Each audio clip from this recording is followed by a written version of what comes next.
So thank you for attending the Midtown Ventura Community Council general meeting for March 10th, 2022. I'm Gregg Mansfield, the current chair of the Midtown Ventura Community Council.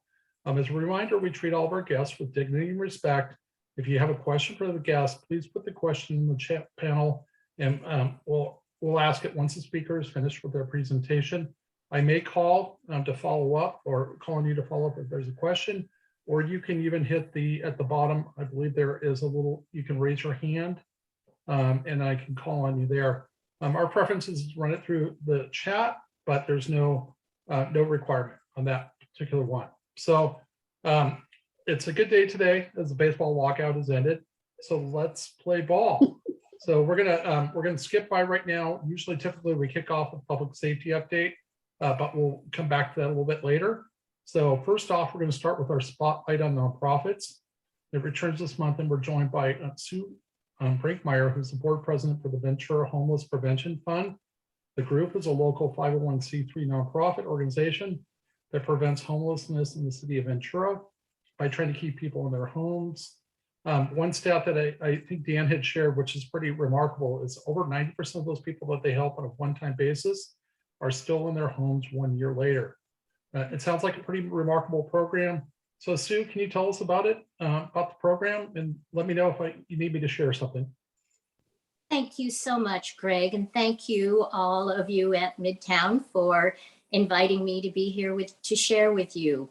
We have been a 501c3 since, well, we've been in existence since 2007. We were formed by the Ventura Social Services Task Force, whose mission is to end homelessness in Ventura. And we filled a very specific part of that ending homelessness, and that is preventing it. We pay rent for people who find themselves, normally they've been paying rent, but they find themselves this 1 month, something happened. Their car broke down, they were out of work due to illness. We've even had funeral expenses be the problem. People unable to pay their rent that 1 month, if they live in Ventura and they can pay their rent in the future, if we help them that one time, we pay their rent up to $1,500. And that's all we do, that one thing, except that we have case managers who work with the clients to make sure that they're going to be stable going forward. And we've just added a retired volunteer social worker to work with clients to make sure that if there are any other programs that they qualify for, they get that help. If they need help with budgeting, they get that help. We've prevented homelessness so far for 2,000 residents of Ventura, 40% of them children. And we are incredibly efficient about doing this work. We're an all volunteer program operating in donated space. And so every penny that is donated or granted goes to pay rent. We have the few little expenses like postage and insurance, and that's paid for by our board. So every bit of money that is donated goes to pay rent. We generally help about 120 people a year at an average cost of about $450 per person or $1,150 per household. Because we're all volunteer with no overhead, it's just the cost of rent. And because we can help people who rent a room, people who live in RVs, people who live in single units, people who live in subsidized housing, sometimes the amount of money that's needed to keep someone in their home is $300 or $400, but we'll pay up to $1,500. And it's been very, very busy at the beginning of this year. I think because of Omicron, a lot of people missed several weeks of work, or they missed work first to take care of a child and then to take care of themselves because they got it. So we'll see what happens this year. We're on pace to help 200 families if we don't run out of money. The last chance for people to apply for the federal money is March 31, or the state money, the Housing is Key money, the government programs. So if you have any friends who have been unable to pay their rent over time, let them know that it's urgent they apply to that Housing is Key program. And we are here for others whose problems are not like they couldn't work for a year, but rather it's this 1 month and it's a big medical bill or a big car repair or an illness. It's shocking how many people need the type of assistance we provide. Over 50% of Ventura residents pay more than 30% of their income in rent. I mean, we all know that rent is incredibly high. And so that's about 23,000 people, 23,000 people in the city of Ventura. Obviously, they don't all come to us, thank heavens, because we couldn't do it. We're supported merely by donations from houses of worship, individuals, grants. You know, our wonderful Dan there is a Santa Claus and helps us every year with his sorry. So we get donations from individuals, and with that money, about our budget is about $50,000 a year. We help those 120 or so families or individuals. To be able to afford rent in Ventura, an individual needs to earn $37 per hour in order for that to be 30% of their income, or someone who is making minimum wage needs to have 80 hours a week to afford a 1-bedroom apartment. So not a surprise that a lot of people need us. Seniors who are living on Social Security or the average minimum wage worker can afford $300 to $400 a month.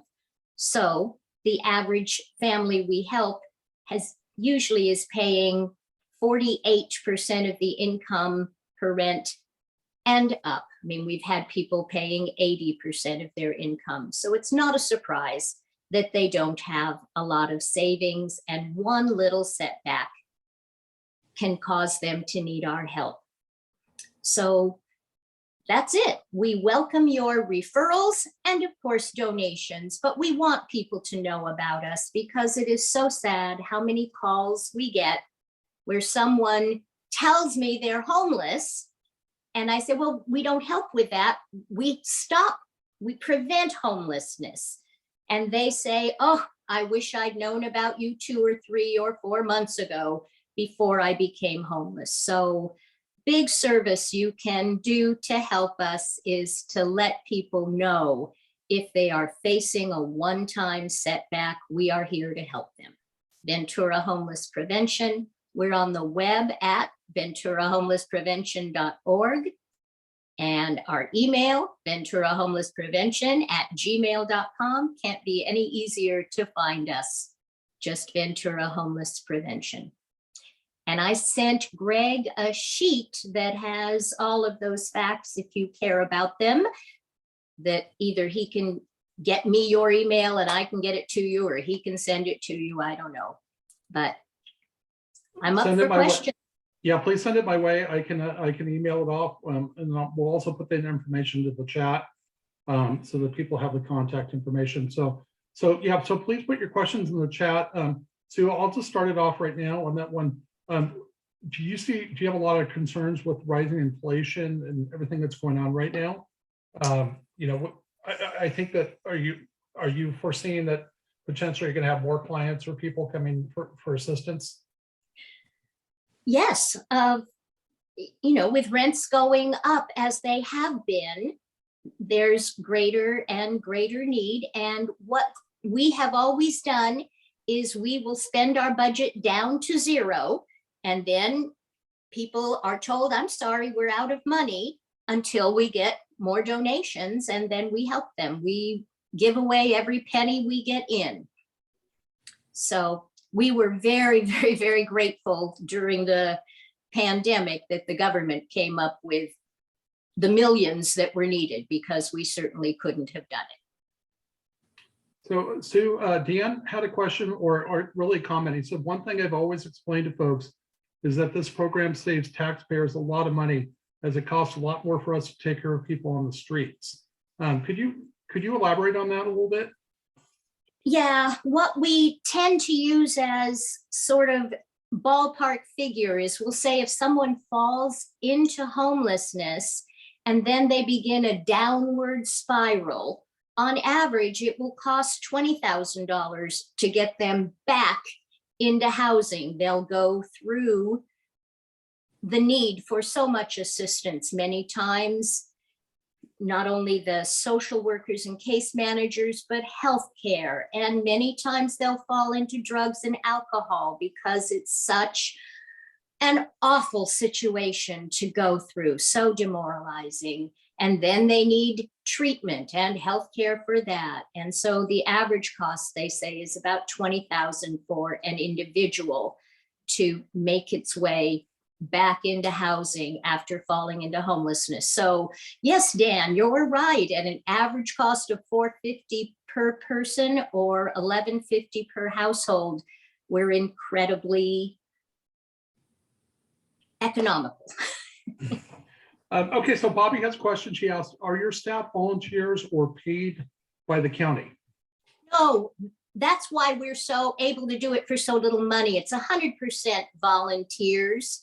We have a retired CPA who is our treasurer. We have a retired social worker who follows up with clients.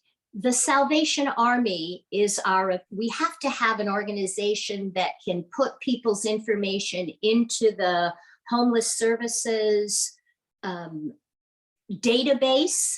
So all organizations know who's getting help, and it's not triple dipping. You know, I got help here and here and here. The information has to go into that database.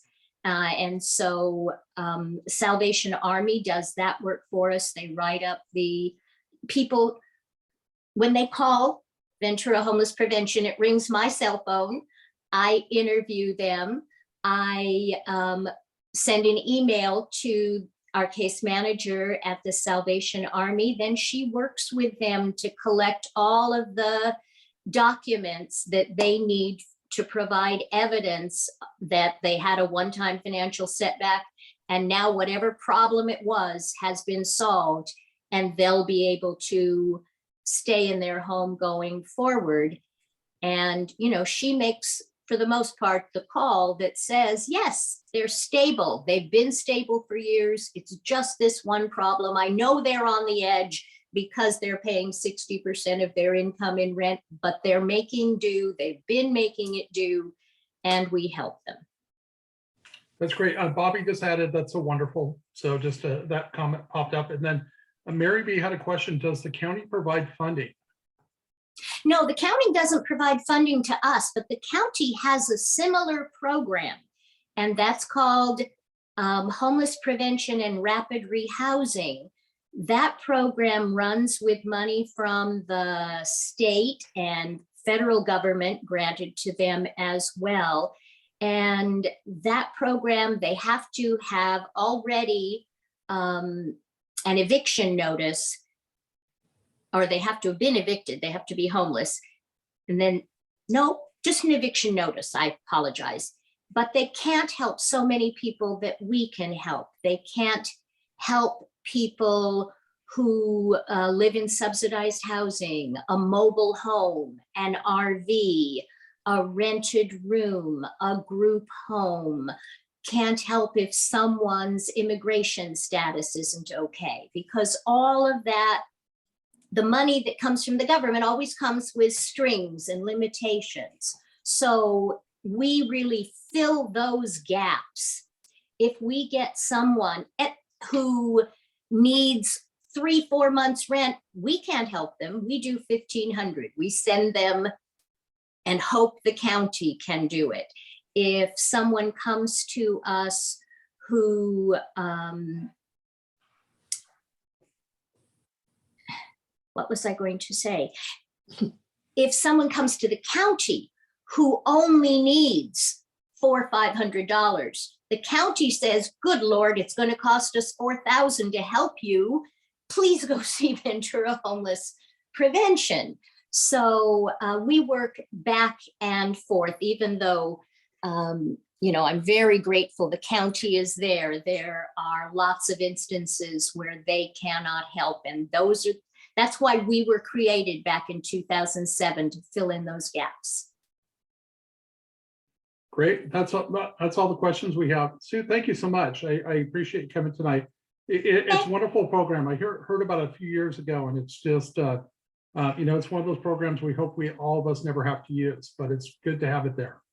It is. And I should have mentioned, of course, John Jones has been a member of our board since our founding. So ask John about it too. Great. Thank you so much. Thank you, Sue. Appreciate it. Okay. Bye-bye.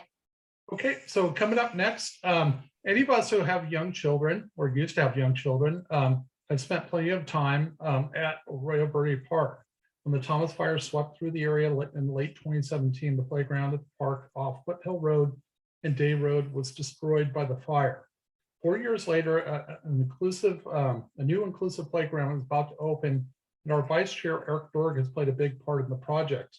As a landscape architect with the Pacific Coast Land Design, he helped with the design and knows the park well. So tonight he's joined by Emily Fox and Stacey Zarazua from the City of Ventura Parks Department. We'll also talk about plans for the skate park on Ventura's west side. So Eric, Emily, and Stacey, can you take it away? Sure thing. I'm going to let Stacey kick us off here. That's all right. Hi, thank you, everyone. It's a pleasure joining you tonight. My name's Stacey Zarazua. I'm the Parks and Recreation Manager. I've been with the city for over 20 years. To give just a brief update of where we're at with the Arroyo Verde Inclusive Playground, we did have an inspection and had to add 2 safety features that we're waiting for that have been delayed. We don't have a specific date on the opening, but we anticipate opening the playground within the next couple of weeks. The community has raised over $400,000 to go towards this project, and we cannot be more thankful for everyone's efforts on this project, and we can't wait to see our families out there enjoying the new space. So it's coming. We're anticipating, you know, within the next couple of weeks, but we have had some supply chain issues, and it's really 2 items are holding us up at this point, but we cannot open without those safety features. Eric, did you want me to touch on the West Park skate park? Or you want to jump in on touch briefly, but I'll provide more information too if you want, other than the fact that we're underway. Do you have anything else to add in regards to Arroyo Verde Inclusive Playground? I was going to do a little background and share some pictures on Perfect. it, and I segue that right into the skate park. So I can kind of take it. You want to hang out and help me answer questions at the end? Perfect. Do you want me to give you where we're at with PCLD and the city and how that came about, or? Sure. Yeah. Okay. So the city received a $2 million grant from the state through their Prop 68 initiative, and that money is going towards a West Park skate park expansion. This will be a design build approach. We're working with Pacific Coast Land Design in developing an RFP for this project. PCLD will be kicking off the process with 2 virtual community forums to be held this coming Thursday, the 17th from 6 to 8 p.m. and then also on Saturday, the 19th from 1 to 3. These are repeat meetings, so you don't need to attend both. The purpose of these meetings is to receive community feedback on what qualities are important in the selection of a skate park design build contractor. This is the first step. Once the design build contractor is selected, then that firm will host community outreach meetings for specific input and feedback on the actual design of the skate park project. For project information, I'm sure Eric will share this on his screen, but it's www.westparkskatepark.com. And we are so excited to be partnering with PCLD to help shepherd us through the RFP process. So Eric, you want to take it away? Sure, love to. I'm gonna circle back to Arroyo real quick, but Stacey will hang on to help me answer questions here at the end. I wanted to provide people a little bit of a background on Arroyo. Gregg did a great intro, but as many of you know, the original playground that was there burnt down in the Thomas fire. And the city had long time had kind of a coalition of groups in town advocating for the construction of an inclusive playground. And when the two met, it was like the perfect combination. And so they began this process in early 2018. And here we are in 2022, and it's about to open. The process was really fun. So I'm a landscape architect, principal at Pacific Coast Land Design. And there's nothing more that I enjoy in my day-to-day work than working with the community that I live in. We kind of pride ourselves on giving back to communities and community engagement support. So this particular project went through a pretty lengthy, sorry, I'm just going to kind of scroll through here, a pretty lengthy community engagement effort to understand what was really needed. Many of you might have questions about what is an inclusive playground. Inclusive playgrounds are kind of the coming age idea that a playground or spaces in general, not just playgrounds, should be designed for all. Many of you have heard the idea of universal design or accessibility. Inclusivity is really about going one step further and trying to reduce or eliminate the barriers that separate people in spaces. And that goes as far as many of you think of accessibility. The first thing, even as a designer, we often think of are people in wheelchairs. A lot of our codes are written for people in wheelchairs, but inclusivity goes so much farther. And what we've really learned in this process is that people with wheelchairs or physical disabilities are such a small portion of the people that need spaces constructed for them. So inclusivity really goes one step farther in understanding the needs of the whole population. It's really, like I said, about providing spaces where we are including everybody rather than creating special places where certain people can hang out next to or adjacent to. We're really trying to provide opportunities for everybody to play together. I always this is the point I kind of stop and hesitate, because there's a hesitation to say that every space, once you claim it as inclusive, is perfect. Inclusivity is a goal. It is not something that can be achieved. There will always be barriers in our world for somebody, and the best we can do is try to listen to those involved and really try to cater to the needs. And that's where the community engagement campaign was really eye-opening for us at Arroyo Verde. Inclusivity tries to provide amenities for children of all different abilities with all different types of activities to help grow certain parts of the child's essentially skills, motor skills, social, cognitive, sensory understanding. It's fun to look back at these pictures because this was back when we did meetings in person back in 2018. So haven't done that. I went to one a couple of weeks ago as a complete eye opener to go back in person. We met with people from across the city. We did several meetings and took in feedback about what kids wanted to see in the playground, what parents wanted to see, parents with children with disabilities wanted to see. We asked a lot of questions. One of the things that came up was what was going to come in the playground. I don't know if many of you know, but there used to be a fort in Arroyo Verde back in the day that is now gone. And that came out very strongly as an idea for kind of a theme in the playground. This is coincidentally, I think my mother-in-law is in this photo. This was from her senior yearbook. We also kind of asked people what kind of amenities they wanted to see in the playground, and then they voted on those amenities. And what you see here are how people voted and then what ended up being in the playground. So all those little lines are all the different features that we were able to incorporate in the design of the playground. This was the design of the playground from back in 2019, and then we worked on getting it permitted and ready for construction. We did a lot of cool little renderings. There's even a video on our website of what it was going to look like. It got some local buzz on I think it was KTLA, a news station here recently.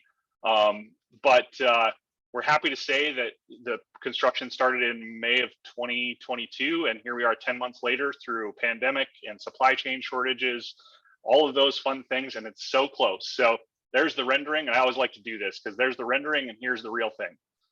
So you can see this was taken about 2 or 3 months ago. Construction wasn't quite as far along as it is now. There's still a few things in progress.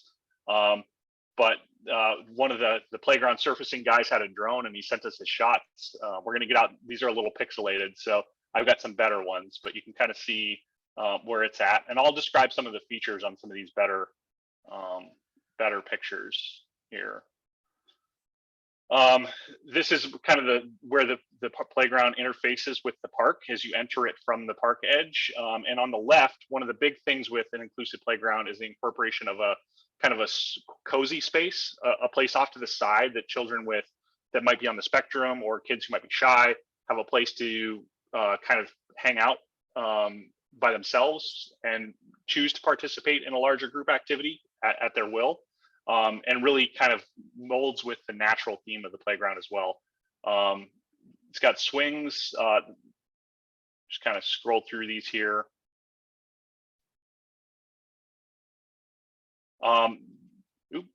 There's multiple levels of balance steppers in the playground. Not sure why it's doing that.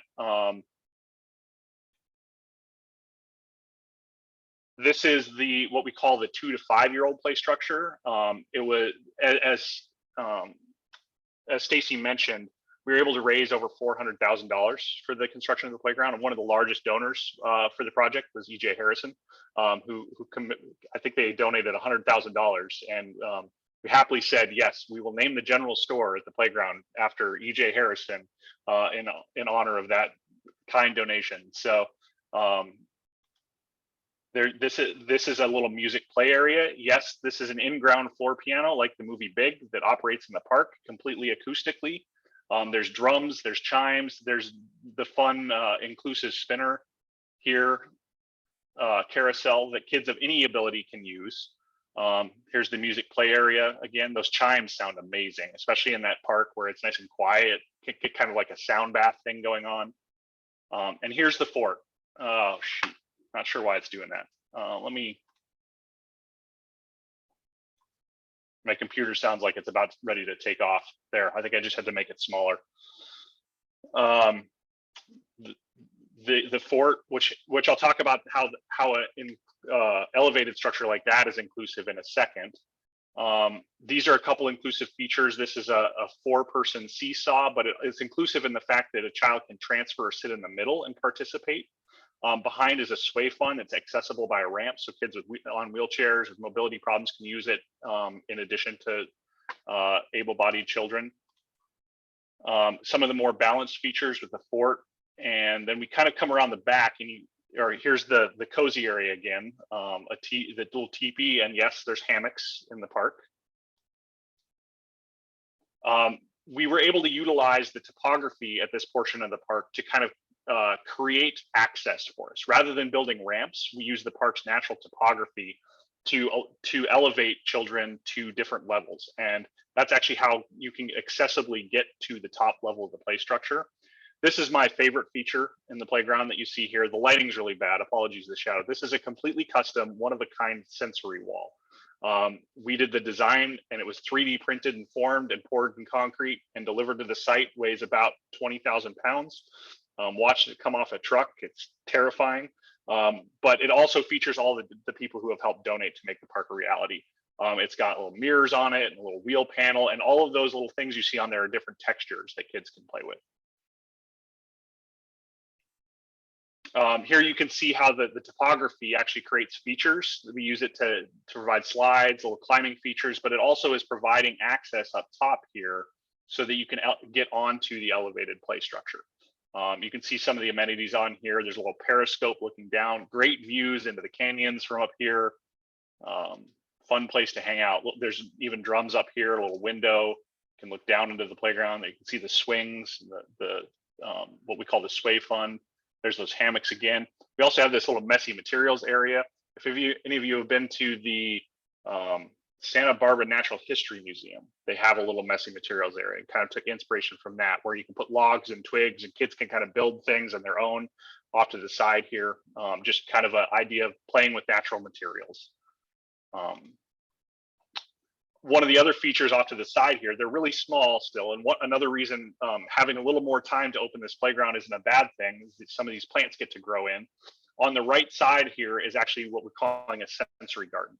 So this is a bunch of drought tolerant, native and adapted plants that feature different smells, colors, touches. There's ones that smell like rose, like lemon. They have soft touches, different colors. It's really fantastic, and the plants are all doing great.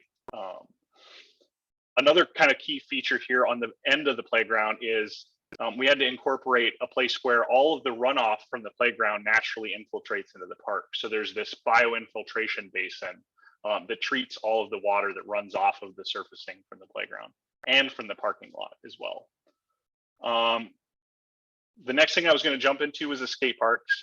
Stacey did a great job. So the skate park was awarded what they call the State Parks Program grant for almost just shy, $10,000 shy of $2 million last fall. We had helped the city. Another thing we do is help cities with grant applications. And we had helped the city with the grant application for this project a couple of times until it finally won in 2020, and couldn't be more excited. Because of that process, we have a lot of working history in the area and with the project, and the city decided that this would be a perfect place to utilize their first design build contract. What that means, the work I traditionally do, or the work many of you probably have run into, is what we call design bid build, where a designer designs it and then it goes out to bid and a contractor bids it and then they build it. That's traditionally the way public projects are done. Now, the city just passed an ordinance to allow what they call design build contracting. And what that means is you're hiring the same person to design it and build it. And the playground is going to be the first, albeit a perfect example for it, because there are fantastic companies that do just that for skate parks. So hiring a design build contractor. Stacey mentioned a couple of meetings. I'm going to make this bigger here so people can see it. A couple of meetings that are upcoming for the event. Next Thursday, March 17th, from 6 to 8 p.m. will be our first. As she said, these are duplicate meetings. The second on Saturday, and these are intended to kind of gauge the community's feedback on what they want to see in a skate park designer. Not necessarily the design of the skate park, but a skate park designer. You can register for the meetings at that website. I'll put it in the chat, westparkskatepark.com. Here's a little sneak peek of the website, but it's really easy to navigate. You can come over there. You can just click on which event you want to attend and register right here, just like you would register for a Midtown Community Council meeting. There's going to be more information. This is intended to be a place where, as the project continues, you're going to be able to come here and get more information. Includes kind of a timeline of where the project is going to go over the course of it. We're just at the beginning of that, and looking forward to helping shepherd this process through. And there was one last piece of good news I wanted to share on the parks front, and that is the Clean California grant. This is brand new news as of last week. As I mentioned, we helped the city with grant applications, and we were successful in applying for $5 million to renovate and update almost 1 3/4 mile of the Ventura River Trail from Rex Dubbers to just north of Sycamore Village. The project is going to include new paving for the bike trail, new fencing, solar powered lighting, some planting, and at least 1 or 2 new upgraded connections to the trail with better access, particularly at West Park. I had some good renderings. I forgot to put them in here to kind of show you what was proposed, but that's exciting new news, and that one has to move very fast. Those have to be constructed by the summer of 2024. So that one's going to move quick. At this point, I'd love to open it up to questions for both Stacey and I. Yep. Eric, if you hit the comments, you can see Marilyn has a question, but I think it's really going to be for Stacey. Are there any off-leash days for dogs? Now, I'm going to assume that's for Arroyo Verde.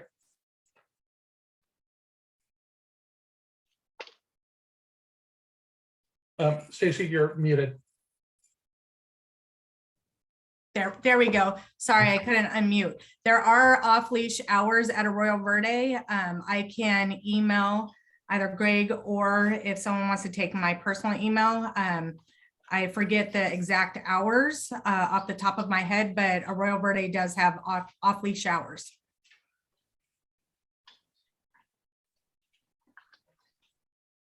Okay, and I can email you, Stacey. And then what I can do is I'll forward it to Marilyn. I have her email. Also, Dan had a couple things. Eric, is this just below the Vista Bluff? And great job on the grant for the river trail. As a guy who's logged a lot of miles on that bike path over the years, boy, it needs paving.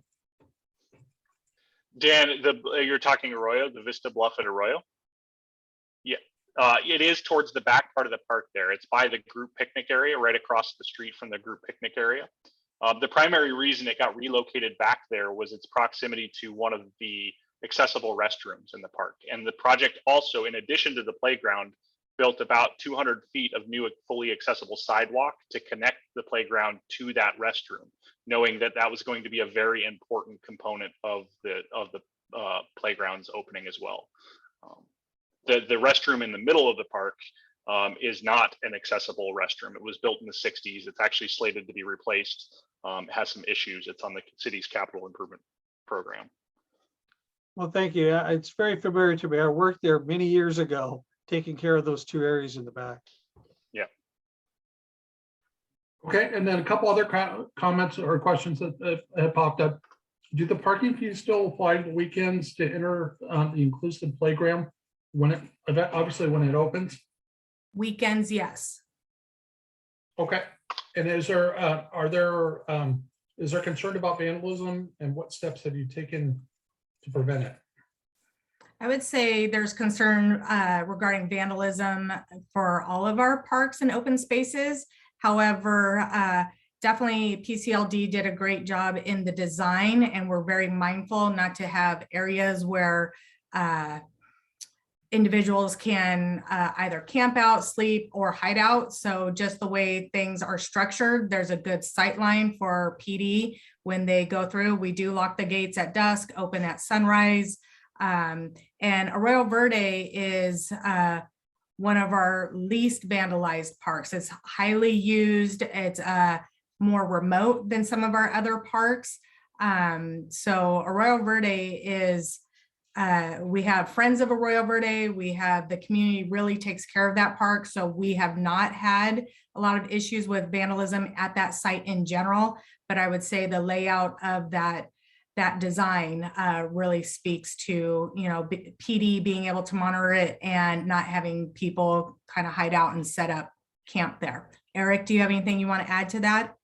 I was also going to say many of the features have either anti-graffiti coating on them, or the manufacturer that supplied them specs some anti-graffiti coating just to assist with those concerns when they do arise. But I echo, in the years that I've been going out there monitoring it, it is one of the best preserved parks, or the parks where it happens the least in the city of Ventura. So don't get the word out. Let's try to keep it that way. And then Greg, really quick, just in case anyone missed it, in the regarding off-leash hours, Pamela put in the chat, it's 6 a.m. to 9 a.m. Tuesday through Sunday. That's great. Thank you. Thank you for crowdsourcing.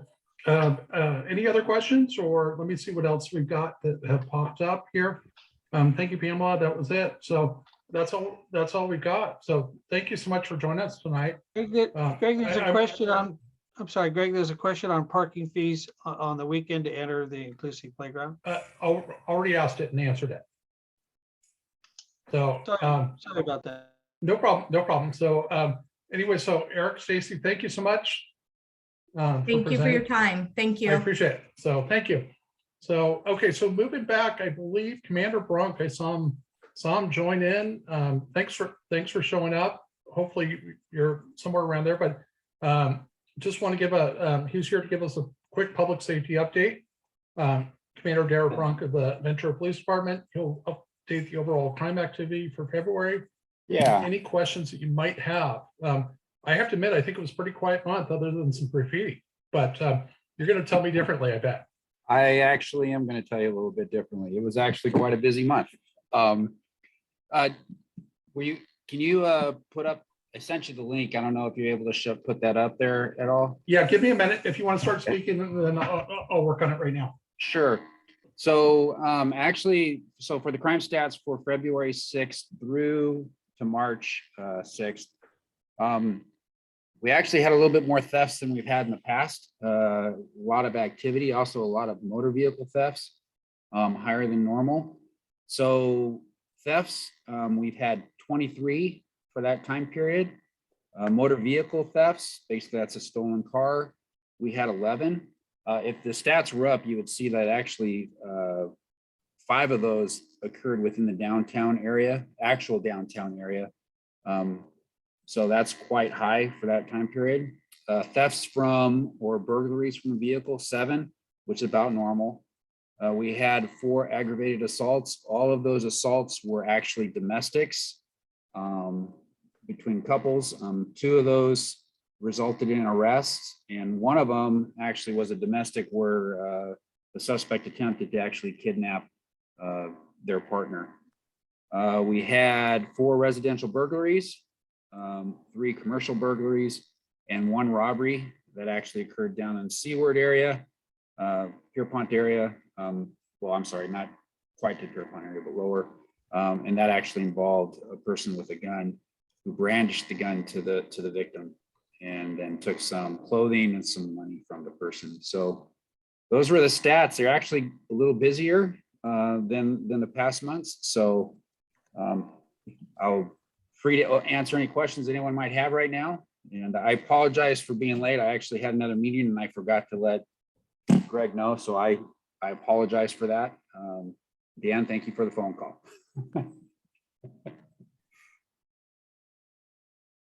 So any questions? If anybody wants to put them into the chat, now is your time.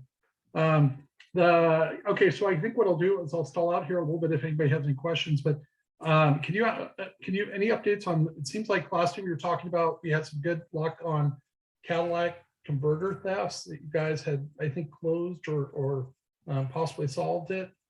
Not to put you on the spot, but I think it was some good news. I actually don't know, to be quite honest.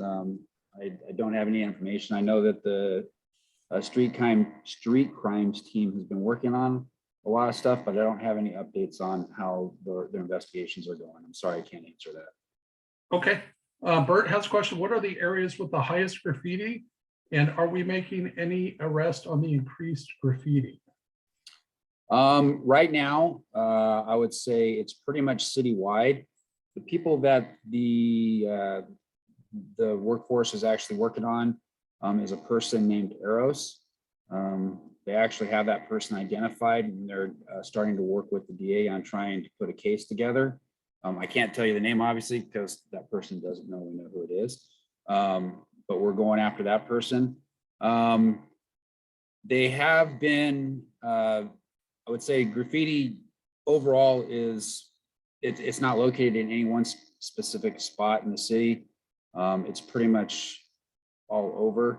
And it is, it's kind of, it's a difficult crime right now to actually investigate because of, it's becoming easier, but it has been with the closing down of the schools. The schools are actually probably our greatest source of information on finding who these people are, because they talk it down there, and our SROs are able to actually intermingle with the students and get information. But we've had a couple good arrests in the past. About 2 months ago, I think it was, or 3 months ago, we arrested a person who committed like 99 vandalisms throughout the city. So they are working. They're doing their best to get these people. Like I said, right now they're working on that Arrows, if you see that all around town right now. Well, my suggestion is they just sit on the sidecar for a couple of days. Yeah. Anyways, I joke. But anyways, I realize you can't use those resources. But Pamela asked the question, how does that relate previous years to February to March? I know you probably don't have those crime stats in front of you, but do you have a feel for it? Yeah, I don't have those, and I don't want to misquote something that's not there. I know our crimes are technically lower than they were last year in the areas of thefts and larcenies. And what we have found is that quite honestly, a lot of people aren't reporting those as much as they used to. And we're finding that our violent crime has actually gone up over the last year. I don't have the exact numbers for you. They are on our website. If you wanted to look those up, we have all that information there. But that's the trend so far this year. Okay, and then Glenn asked the question, do we have recyclers for catalytic converters in the city? If yes, are they required to obtain ID from those who churn in converters? I don't know the answer to that. I don't know the answer. Okay, and then Dan asked a question, do you know if the city has an agreement with developers to cover up the graffiti on the covered chain link fences surrounding their properties? Like once a week, I'm assuming that's probably the netting and things that or you know, screening that they put up as part of it. Does that sound right, Dan? He's shaking his head, yes. Is there a specific property?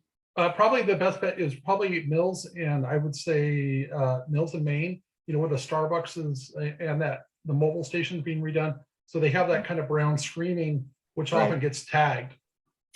Through Yeah, the there's one on Thompson too, right? By Crispin and McMillan on Thompson Boulevard, and that's been covered. And I think for a while they were spray painting over it, you know, with brown or green paint. But now Yep. it's been there for probably 3 weeks and no one seems to be covering it up. I thought the developer might have an agreement when they, you know, when they put that fence up to take care of it themselves. I don't know. That's what I was asking.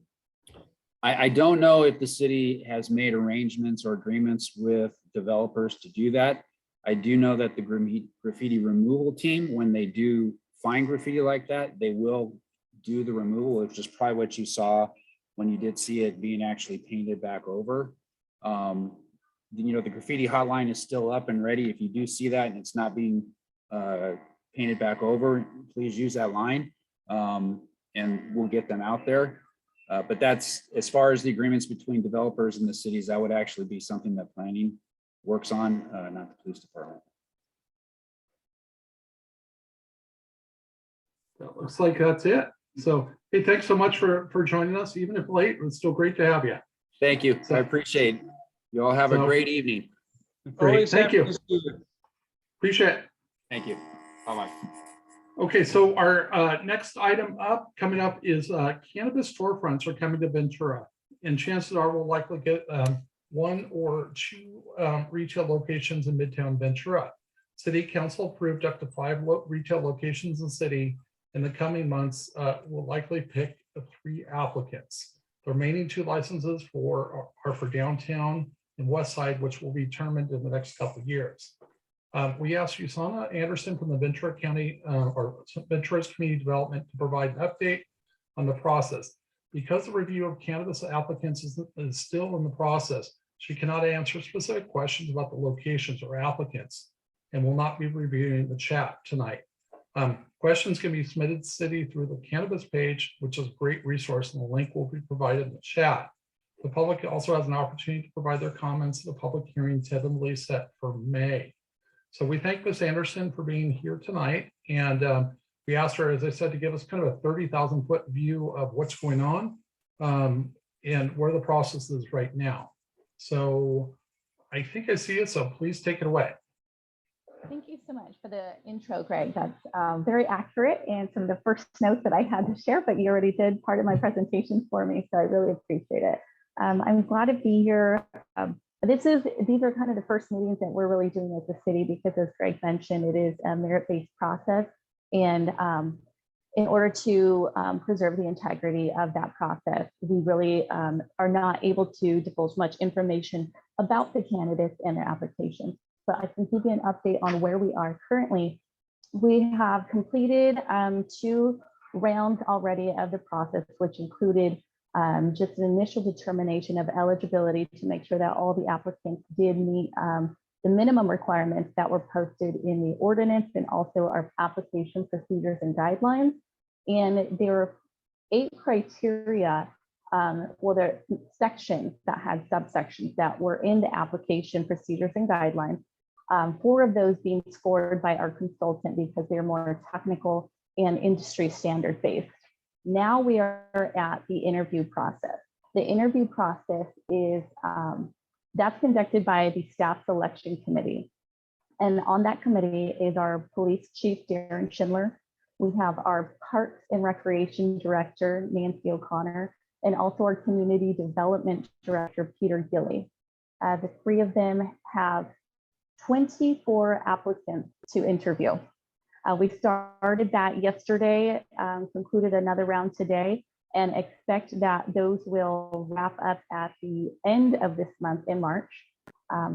As I mentioned, there are 24 applicants. 23 of those are for those 3 retail permits, and one of them is for one of the 10 industrial permits. That's a distribution business that would be kind of the industrial area on the other side, I think like in the Olivas Road area. Let's see. The 4 areas that the Staff Selection Committee is reviewing with these applicants are the qualification of the owners and their experience, the neighborhood compatibility, which is a very important section to our city council, and I believe to all the public who came to our meetings and shared with us that one of the priorities is going to be discussing the sensitive uses and how any of these applicants are going to proactively protect the youth from any exposure to impact of these cannabis businesses. They also, this section includes community benefits and more thorough discussion of the proposed locations. These proposed locations, I don't know if you've all had a chance to visit our city website. I did put it in the chat, but the proposal, go ahead. I can share it. I have the list. If you don't mind, I'll share it if that's not a problem. Sure, thank Okay. you. The list is now published on our city website. So there is a tab on our cannabis information page that shows all 24 of those locations that have been proposed. There we go, and that's it. So it lists the business applicant in the first column, where that location is, and then the license type. So it would only be one of those that is industrial, with the rest of those being retail storefront applications. Let's see, after the interviews conclude in March, by ordinance, each applicant after each round has an opportunity, if they do not move forward, to appeal. So the month of April is reserved for the appeals. That moves us into May, where we would conduct part 2 of phase 3 of these applications, which is where we'll hold a public meeting. So that date is tentative because it depends on how many appeals we might have, how many applicants choose to appeal. But the public meeting is only going to be an invitation to the top applicants. We don't have a number determined currently. Because we only have 3 spaces, we may choose between 6 to 10 to bring to that meeting. So all the others at that point really, or the discussion won't be relevant to them. It's going to be relevant to the top applicants who move forward. The notice for that public meeting is going to be conducted in several ways. We're going to send out notices by mail to those within a 300-foot distance of those proposed locations that are moving forward. We will have the public meeting date and candidates listed on our webpage. And we do also have on our website a notify me feature. So anybody who subscribes for cannabis updates, as our timeline changes or as we get an update in the process, we send that notice out through the notify me. So if you're subscribed, you would be informed of this public meeting in addition to it being posted on the website. At that public meeting, it's not really a general meeting for feedback, of how you feel about cannabis in general. It's really a specific to those locations where we want feedback from the public about those particular locations, because who knows our community better than us who live here. So we want to make sure that the public has an opportunity to share maybe some insights that, well, certainly the consultants wouldn't have known, but just any perspective that may have been missed. We want all of those comments to be included. So the form, I don't know exactly what the format of the meeting is going to be, but it will involve some level of presentation and then a public comment period. And this is going to be with our consultant, myself, the applicant, I believe someone from our city attorney's office, but it's not a city council meeting. It's not a public hearing. It's just a public meeting where the public gets to give us that feedback. And then the applicant gets an opportunity to respond and give comments about what was, the information that was provided. All of the comments that are shared at that meeting are going to be put into a report with our note takers. And that information, along with how the applicant scored in the other phases of this process, are going to be provided in a report to the city manager.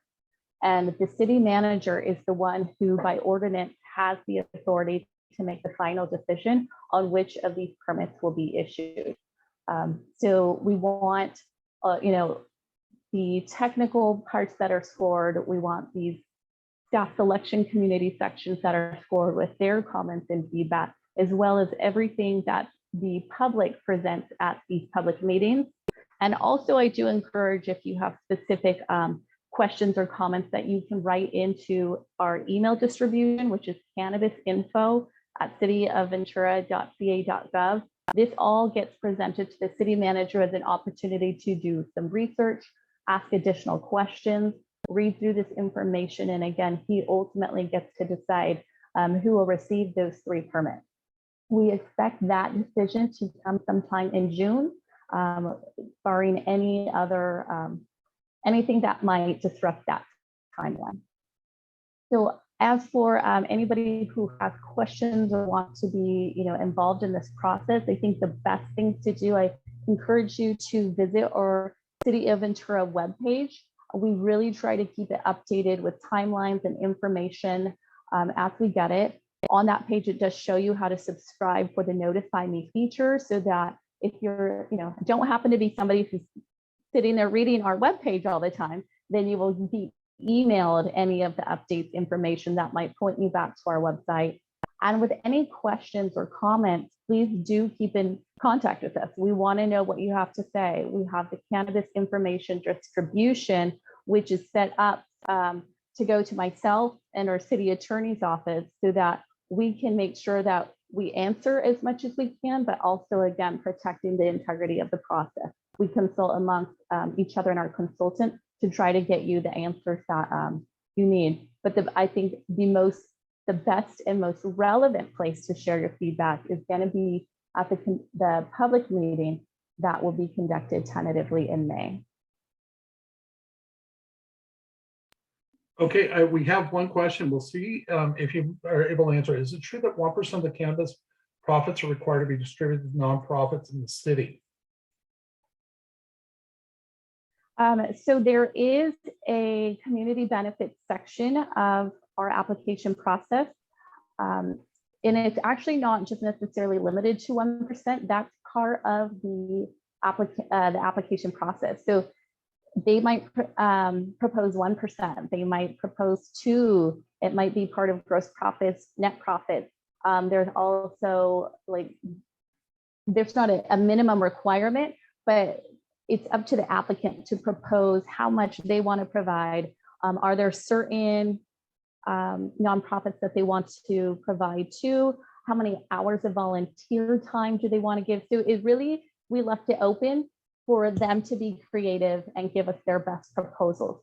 So yes, that is a component of our application. And once that they are selected, whatever they have proposed becomes part of the terms of the agreement and their permit that is received. Okay, and then I think the only other question that I would just have, once the process is done, when potentially could the first stores open? Do you have a timeline, or is that up to the retailers? It really is up to the retailers. It depends on how much they're going to be doing to the business. If they come into a place that is really set and pretty ready to go, it would be a quicker process than if some of them might propose to really redo the whole building that they're located in. So we're guessing, just on average, it probably won't be to the very end of this year. If we actually get that decision solid in June and there are no final appeals after that, then we're hoping by the end of the year, start of 2023, that they might be able to open. Okay, great. And then Glenn had asked to follow up on that question, but whether the community councils will qualify to receive some of the funds. But again, I think that goes into specifics. And just for let everybody know, we've talked to a lot. Eric Berg, our vice chair, myself, had met with the as they were coming out through the process originally, just to meet and greet, to hear what they had to say, nothing more. What the proposals were. And then Sheree has a question. Has the city reached out to the school district regarding sensitive use locations? Well, it's really on the applicant end. A lot of the applicants have been doing that work of reaching out to the school district because it's part of our application process.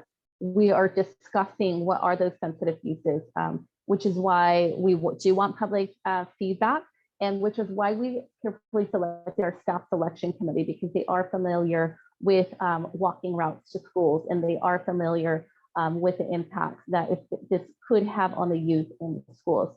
So the applicants really had a strong responsibility to make those connections with the school district, to do their research and tell us how are they going to minimize those impacts as much as possible. Perfect. Thanks for coming tonight. I know this obviously can be a sensitive subject, and thanks for updating on it, and good luck to you. All right, thank you so much. Thank you for having me. Thank you. Appreciate it. Okay, so we are coming up next on, we're moving through. So tonight we have our yearly elections for the Midtown Community Council Board of Directors. At this point, I'm going to hand this off to our at-large board member, Karen Flock, to run the election. Well, I think I'm going to explain the election and Gregg is going to put up the polls. So. Correct. Yep. I have a poll ready. So Okay. It's just so, one. Well, we may have more candidates. So the election is tonight for the Midtown officers and other at-large board members. And the nominating committee has nominated a slate, which is the current officers and board members. And those folks are Gregg Mansfield, Chair, Derrick Brunk, Vice Chair, Dan Long, Treasurer, Cherie Egbert, Secretary, Pamela Hazard, Corresponding Secretary, and at-large board members, myself, John Jones, David Farron, and Christine Burke. So the 5 officers have each served a 1-year term, and they're eligible to serve one more consecutive term under the bylaws, and there is no limit on the number of terms that an at-large board member can serve. We will also open it up to additional nominations, and I think we'll go position by position. And the person, you must, if you're going to nominate somebody, you can nominate yourself, but there does need to be a second. The person nominated must be here virtually and must agree to serve. Slate candidates are not required to be present, and I don't think they all are. They've already agreed to serve. And we'll have, each candidate will have 30 seconds to state why they want to serve and why they feel qualified. Just a bit of information, additional information. Also, as part of the board, we have committee chairs, and Dan Long currently serves as the chair of the Historic Committee. Cherie Egbert serves as the chair of the Community Pride Committee, and Gregg Mansfield serves as the chair of the Newsletter Committee. To vote or hold office, you have to be a member of the Midtown Ventura Community Council. You have to have filled out a membership form, although we may have some flexibility there in terms of filling it out later. To be a member, you have to be a resident, property owner, or owner of a licensed business in the Midtown Ventura area and be 18 years of age or older. And the boundaries of our Midtown area are on the south, the 101 freeway, on the west, San Juan Road and San Juan Barranca and Crimea Street. On the north, the crest line of the Ventura Hills, and on the east, Mills Road, both sides. To vote in this election, you have to be a member and have attended at least one general meeting in the last 12 years. In the last 12 months. Sorry about that. Before we get started, are there any questions about that process?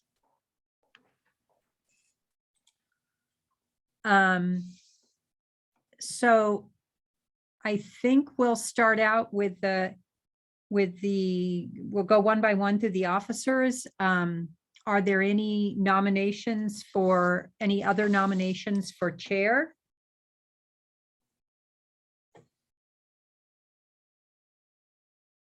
Okay, not seeing any. And how are we gonna, are there any other nominations for vice chair?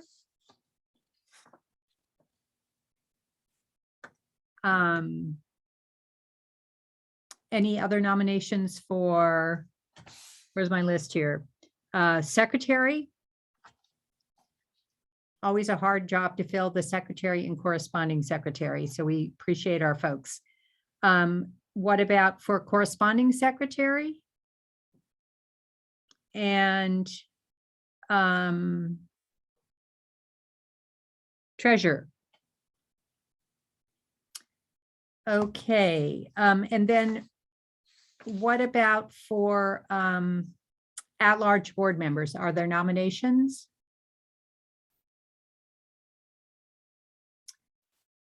Okay, then Greg, it looks like we're running a poll for electing the slate. Correct, and that's, I have that, so I can put it up. Everybody, if you'd like to vote, please, at the bottom, there's polls.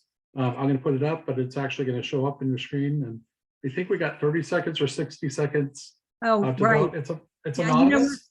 I'm sorry. We also said that we were gonna give each candidate 30 seconds to explain why they want to be elected. So. Okay, well, Karen, I guess I'll start it as the chair on this one. I've I'm gonna- actually been. Okay, sorry, I'm go gonna ahead. I'm gonna run a timer here. So just a second.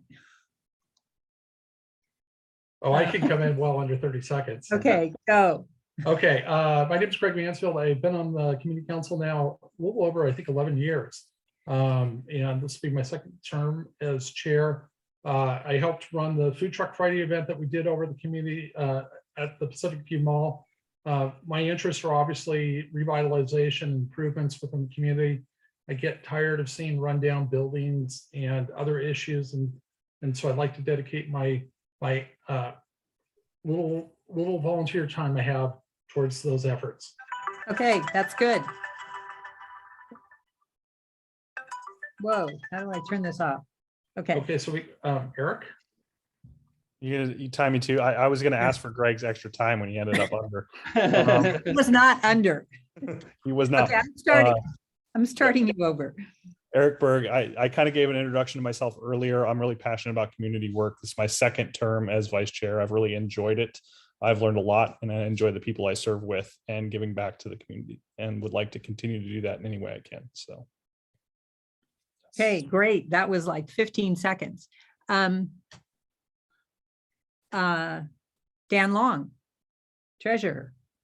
Well, thank you. Yeah, I just love being part of this group. We all love Ventura and trying to have a positive impact as things change and try to make improvements as they happen. So, I've been a founding member and I love doing this work and committed to trying to make Midtown Ventura a great place to live, continue to be.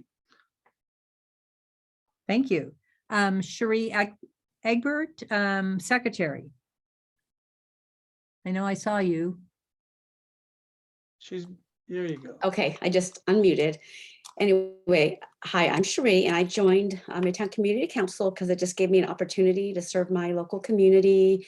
And I like making a positive difference in the world. And I like that it's local in your own backyard. I enjoy some things I do is I like to take photos of the new businesses and promote them on the Facebook page. I work in the Loma Vista Garden. I love to volunteer to beautify Midtown and make it just clean it up. I find that being involved will help you be connected to your community and be. Okay, that's it. Okay. Oh, this worked. Hey, you stopped me short. No, I didn't, but I'm not very good at minding my timer. I don't have practice at this. Okay, Pamela. Hi, I'm Pamela Hazard. I've been on, let's see, Midtown Group about 19 years, I think, long time. And I just really like being on it because I like I like to see things done. I really have not a lot of tolerance for people who complain, who don't have a solution and don't want to just get out there and get something done. So I feel like we have a group that likes to get stuff done, and I really appreciate it. Perfect. Okay, and I'm next. Karen Flock. I've been involved with Midtown for a number of years. I really like working at the grassroots to improve our community. I am an advocate for affordable housing, environmental sustainability, and social justice. And thank you for the opportunity to serve. And let's see, next we have John Jones. I've been involved with the Community Council since its inception, and I enjoy the new energy that we've had join the board over the years, and I'm looking forward to continuing to volunteer. Great, thank you. And is David Farron here? I think he's not, but Christine Burke. Hi, friends.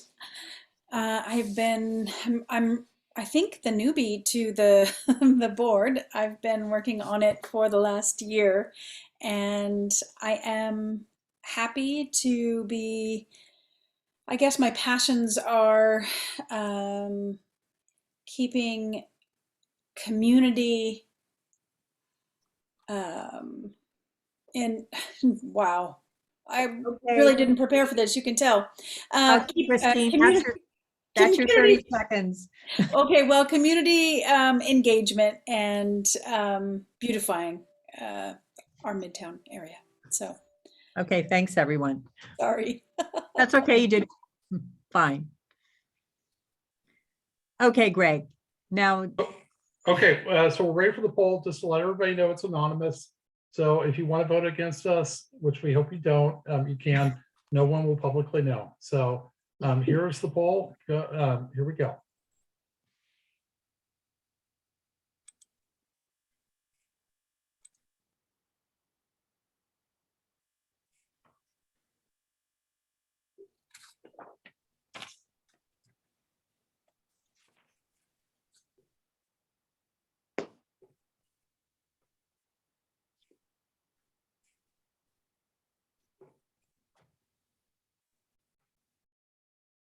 Okay, I'll keep it open for just a couple. I'll keep it open for a full minute here. I think most people have voted. Just math isn't my strong major. I think everybody, we're close.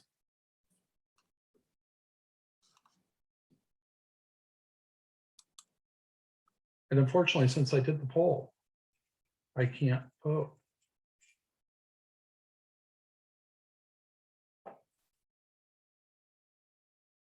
Okay, I think with that, we'll close it. It looks like it passes 89 to 11%. And then we share the results. Okay, so Karen, looks like the board has been elected. Do you want to take the rest of it? What else is there? I don't know. Isn't there champagne? Do we Oh, sign no, papers? actually, well, we do have another item on the agenda. Well, we do. Yes. Yeah. I got to keep moving. Moving on. That's the election. That's it. Yep. That's it. So, okay. So Karen, is that for you?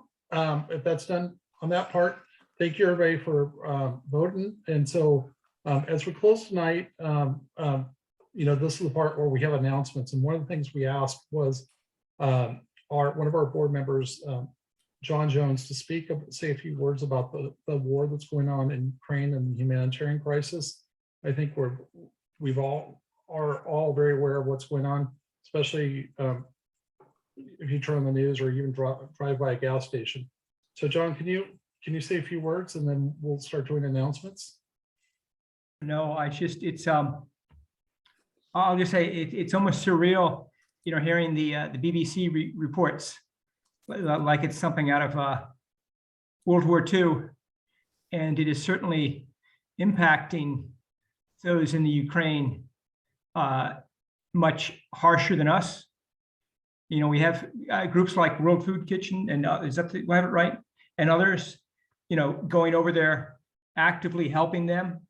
But it is it's unreal, and we really want it to end, cease these hostilities. Thank you, John. Okay, now do we have any board members have any announcements? Yeah, I have an announcement. Go ahead.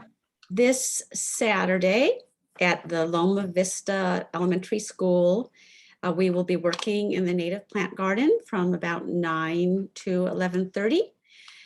You don't have to reserve. You can just show up. We tend to have tools for you. It's at the very top of Mills Road and on Loma Vista and corner of Lynn Drive. So please join us. We're in the front. Okay, thank you, Sheree. So we'll be out front Yep, this we'll be weekend. out front. How's the garden looking? Is it? Oh in my full bloom? gosh, everybody should come see the native plant garden right now. It's in its glory because it's spring. It's been well maintained. So it's glorious. Great. Thank you, Sheree. We appreciate you shepherding or staying with us because, you know, it's a big project that we appreciate you doing. So Thank you. any other board member announcements? Yeah, I just have an update on the Midtown Commons Shumash Storyteller metal sculpture. So we did have a meeting with the City of Ventura Arts and Cultural Commission on Tuesday night. And they approved the change of plans from changing from the pavement mural to the sculpture that Eric Richards has designed. Eric, for those of you that don't know, he lives right near Rear Rogers School here in Midtown. He's got beautiful projects all around Ventura County. And this is going to really be a nice project. It'll certainly be a nice start to, I think, of adding more to that Midtown Commons site and really have it being a gathering place.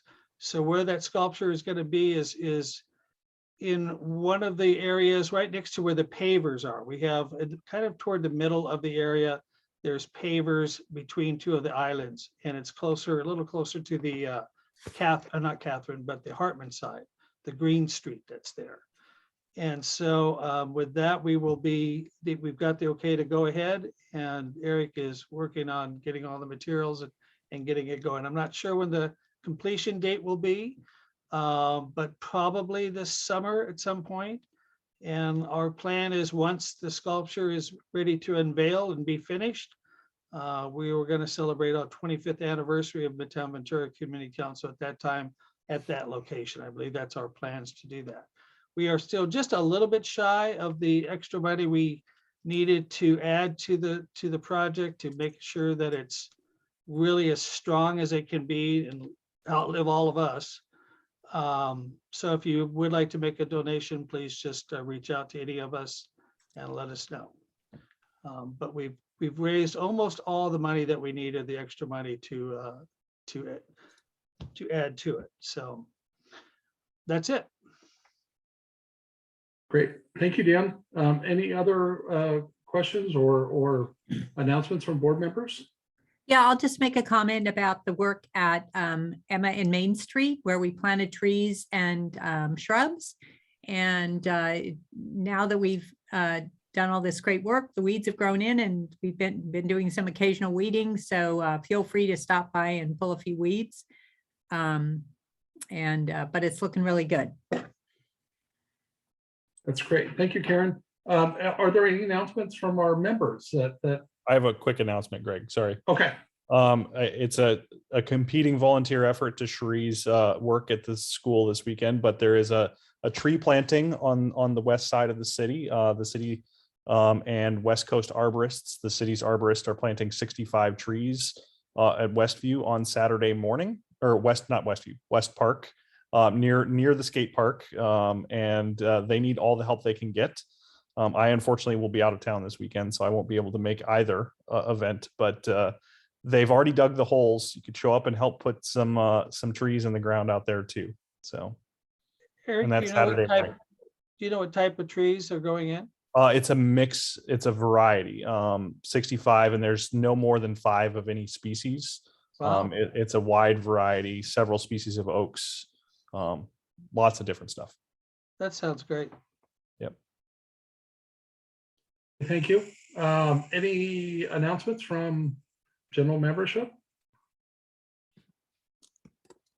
Okay, not seeing anything. It looks like Kim Sanford announced that Scout Troop 155 will be there to help plant trees. Oh, that's awesome. Thanks, Kim. I didn't, sorry, I didn't see your comment there. And there So- is actually also a comment in the chat about when we're going to celebrate our 25th anniversary, which we haven't exactly decided on a date yet, but this is our 25th year or so, and we will be scheduling that. Yeah, actually, the anniversary is in March, but we're gonna wait until we have a nice place outside to celebrate. I had a little information on the Washington School when you said the 25th anniversary. That is how Midtown Community Council was founded. Is that correct? That is one of the big reasons. So anyway, so the school district, I think that there was a talk of, the people that are there now, the Christian school would like to buy it, but the school district does not want to sell it. They want to keep it for the future. Who knows? It's considered surplus property. So they don't have any specific plans yet, but they also want to make sure they might want to get market rate for the lease because there's been no rent charged for many years. But they don't want to leave it empty either because it's good to keep it filled. So that's all they have for now. Sherry, I didn't hear any of the public comments about Washington School the other night because I was at the other meeting. Were you able to attend? It was really late, like at 10 o'clock when they discussed it. So most of the public left. So I just kind of just shared with you what the discussion was about the school. Thank you. Yeah. Great, and that's, I think that's it. I'll answer Oh, okay. Christine's question real quick about Arroyo, since I saw her pop on here, regarding a grand opening. Honestly, the plans have moved around a little bit. When there was a chance that the playground was going to open early in January and February, but COVID was putting the clamps on things. And the idea then was that the grand opening would be a virtual one with maybe a quick Saturday ribbon cutting when it was actually ready to open. Now that plan has been delayed, I am uncertain of what the grand opening plans look like. I know the city wants to do something, but has been cautious up to this point. And so no official answer. I get asked the question every day, when is it going to open? When is it going to open? If you go out there tomorrow or today or tomorrow, they just laid about 10,000 square feet of sod to kind of finish it out, which was one of the last pieces of the puzzle.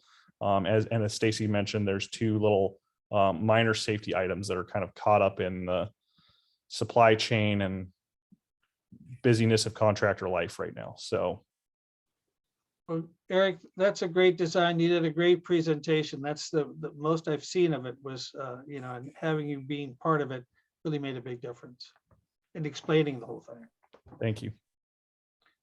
And Greg, just so the board members know, the board members are going to stay on just because we need to vote for another check for Eric Richards for the project for Midtown Commons.